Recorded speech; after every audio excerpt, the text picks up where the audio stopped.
Do you remember when Disney had a run from 2012 to 2019 where every single one of their films not only turned in huge profits but quickly became pop culture sensations? It started in 2012 with Wreck-It Ralph actually.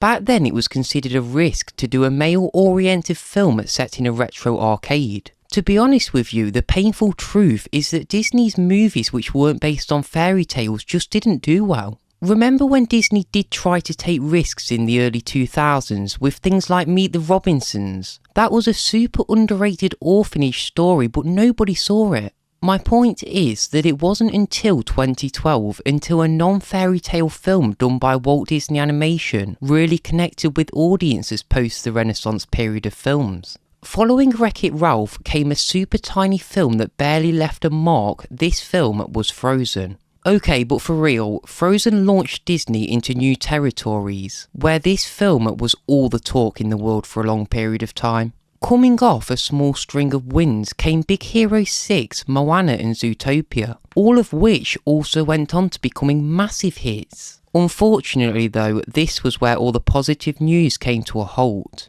It was in 2021 with the release of Raya and the Last Dragon where things quickly went downhill. Previous management at Disney figured it would be smart to dump Raya on Disney Plus behind a paywall. A terrible choice which Disney is still paying for today.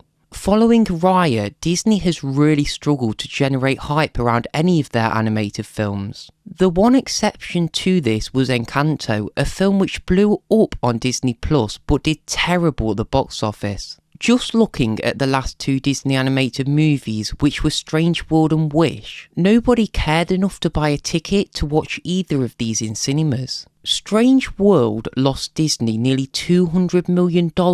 The film Wish didn't perform much better as this one lost almost $100 million. What will it take for Disney to get back to a stage of must-see viewings? Well, I think Bob Iger's answer is sequels. Since Iger's return to the Walt Disney Company, he's announced Moana 2, Zootopia 2 and not one but two Frozen sequels. As much as people like to hate on Iger, he's a very smart businessman. I don't think families are going to be able to resist catching Moana 2 in cinemas. I think it's almost guaranteed to become Disney's biggest hit since Frozen 2 from 2019.